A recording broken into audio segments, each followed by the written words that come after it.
Welcome to Conceive the podcast, your resource for all things fertility, women's health and pregnancy, with your hosts, Jaya Ferreira, Chinese medicine practitioner and Director of Natural Fertility Geelong, and me, Libby Morgan, Practice Manager and Jaya's friend.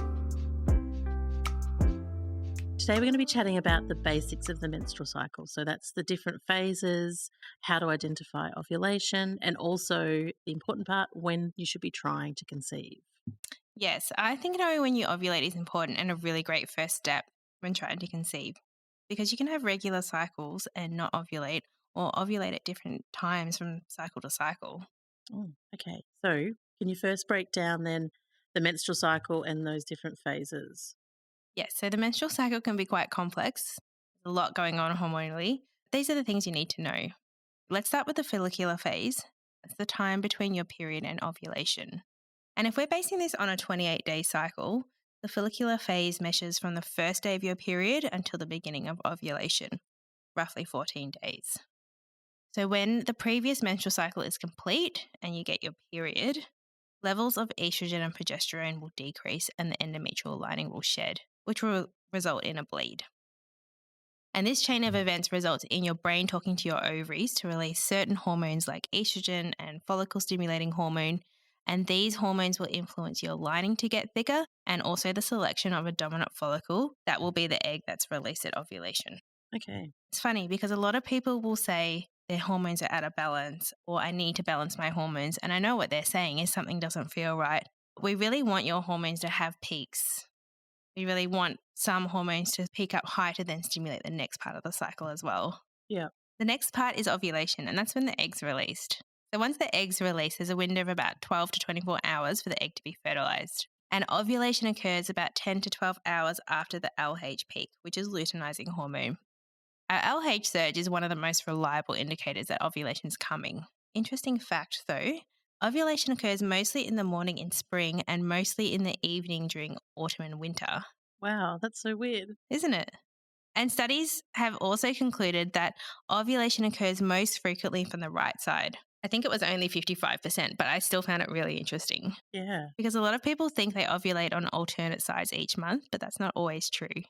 It is true if you're younger, but after 30 years of age, ovulation occurs more frequently from one side, and that's often the right side. Maybe your body thinks that you're most fertile from the right side. Next phase is the luteal phase, and that's the stage between ovulation and either potential pregnancy or period. And here we see a surge in progesterone. A few days after ovulation, the corpus luteum is formed. Its purpose is to produce progesterone and to keep the uterus favourable for a pregnancy. And if there's no fertilized egg, it will just break down and result in a period. So progesterone is just such an important hormone. It helps to make your uterus bigger. It helps to thicken your lining even more. It also helps your uterus stay supplied with oxygen and blood so that that egg can develop into a healthy baby. And if there is a pregnancy, the presence of HCG will rescue the corpus luteum from breaking down to produce progesterone for 12 weeks until the placenta takes over. So the body's pretty amazing. Absolutely. So then how do we identify ovulation? So especially if our cycle isn't the standard 28 days. Or even if it is and we're not really sure, Okay. a good place to start is with basal body temperature, and that's also known as BBT. That is done by taking your temperature each morning, put the thermometer under your tongue, and it's ideally done at the same time before you get out of bed. You can record these temps on either a paper chart or most people are doing it in an app these days. We like using Fertility Friend because we look at charts a lot and it's really easy to understand, but lots of apps will have a function where you can add in your temperatures and it will chart it for you. And Fertility Friend's also a free one. Good point. And we can identify ovulation by seeing a rise in temperature that is sustained for 3 days. We want the chart to be biphasic, and what I mean by that is a clear distinction between the follicular phase temps and the luteal phase temps, and the luteal phase temps will be higher than the follicular phase temps. We're also looking at ovulation retrospectively. Knowing your cycles is important. Or people will track their temperatures for a few months to really know their fertile window. It's a really good way to find out trends in your cycle. Okay. Another thing to remember is that you need to have at least 3 to 4 hours solid sleep before you take your temperature. If you're sick, you've had bad sleep, or you've had too many wines the night before, you'll most likely get an inaccurate reading. And what about for shift workers? Yeah, they can still do it. They just need to take their temperature after their afternoon sleep.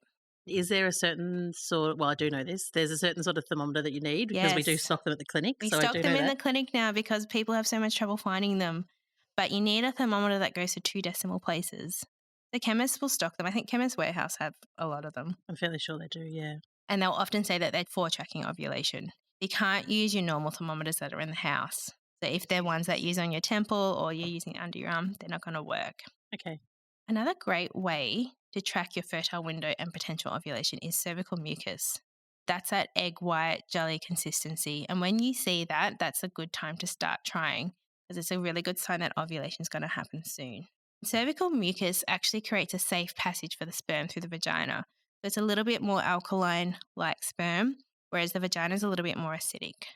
A study from 2002 actually showed that 97.8% of peak day cervical mucus fell within 4 days of estimated day of ovulation. I think it's pretty accurate. And it's a good way to track your fertile window if you're not keen on doing temperatures or other things like that. And what about ovulation test kits? I've seen those in the supermarket. Yeah, a lot of people use those and they can be really good and can be accurate for some. I will say though, if you have anything going on like polycystic ovaries, it will be inaccurate as it will show positives continually throughout the cycle. So someone with polycystic ovaries will have continual LH surges because their body's trying to ovulate and not getting there. Yeah. It really doesn't work for some people and it does work for some. Yeah. Other options are a day 21 progesterone test. It's called day 21 because that's when you do it if you have a 28-day cycle.